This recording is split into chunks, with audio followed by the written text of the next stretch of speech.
Takže čaute, vítajte pri dnešnom videu. V prvom rade vám chcem oznámiť celkom dobrú správu. Kupujem si nový mikrofón, takže tento starý pôjde pekne na poličku a dúfam, že sa tá kvalita toho zvuku zlepší a že ma budete lepšie rozumieť a že to nebude tak blbo znieť. A v druhom rade vám chcem povedať novú novinku.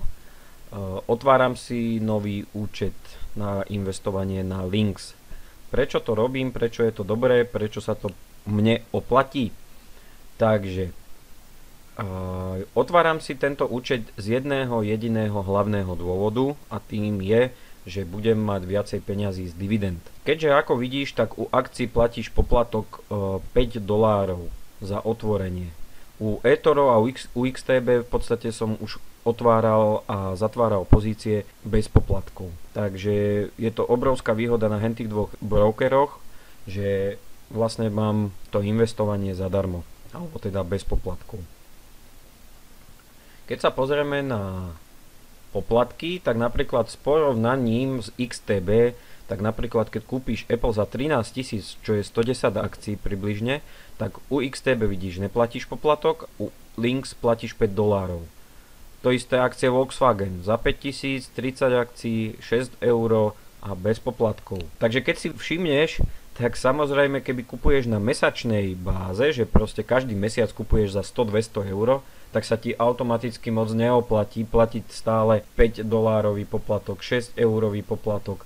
A tam tie poplatky by boli také vysoké, a keby s tým nebodaj to máš na rok, na dva a máš to zase zavrieť za tých 5 €, $5, tak to sa ti asi viacej oplatí mať to XTB alebo eToro.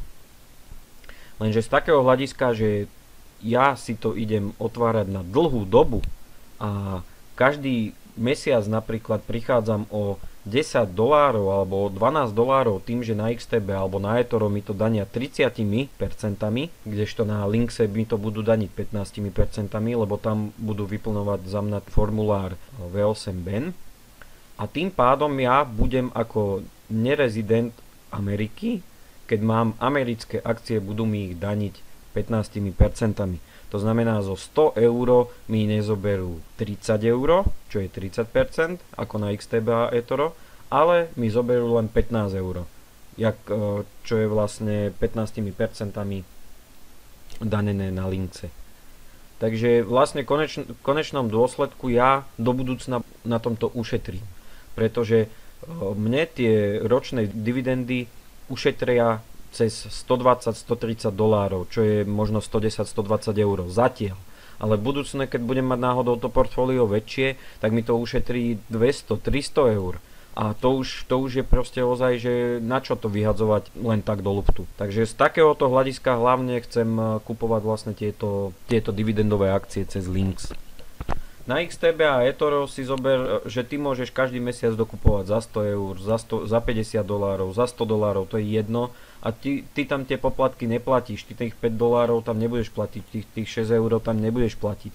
Takže tebe sa to v podstate oplatí na tom XTB, pokiaľ tam nedávaš také veľké množstvo peňazí. Alebo keď máš len rastové akcie, že ti dividendy nechodia, tak prečo by som tu kupoval rastovú akciu na rok, dva alebo na koľko a platil tam tie poplatky, keď na XTB ich platiť nebudem. Ale z takéhoto hľadiska, že ozaj chcem tie akcie držať dlhodobo a chcem tie dividendy, aby boli danené len 15%, tak idem preto na ten Lynx a si otváram účet, už ho budem potom časom aktivovať.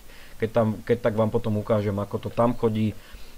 Mám pripravené vlastne, že pôjdem na platformu Lynx Basic, ktorá mi ako investorovi bude stačiť. Potom majú tú zložitejšiu platformu, tá je vlastne skôr asi by som povedal pre tých traderov, lebo tam majú všelijaké iné funkcie, zložitejšie funkcie, ktoré pri investovaní v podstate nepotrebujem. Takže ako vravím, to najdôležitejšie, čo je pre mňa, je vlastne to, že ten pasívny príjem alebo pasívny zisk budem budovať na tom Lynxe, lebo tam sa mi to, čo sa týka dividendových akcií, oplatí najviac.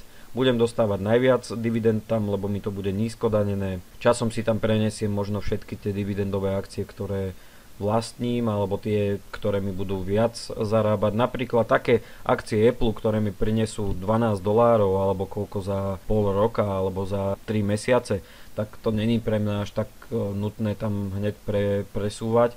Ale také napríklad, jak mám očko, že mi to už $70 robí ročne, tak samozrejme je lepšie, keď mi to zdania 15% a zaplatím ten poplatok raz, ako keby som mal stále mi z toho strhané. Takže dúfam, že ti video niečo dalo, dúfam, že súhlasíš so mnou, že z hľadiska takého, keď už má človek vyššie tie financie alebo to portfólio, ten kapitál, tak už musí pozerať aj na to, aby tie straty z tých dividend neboli také veľké. A neviem ako u XTB, z eToro som písal s zákazníckou podporou, tam mi povedali, že tam to tak skoro nevypadá, že by s tým niečo robili.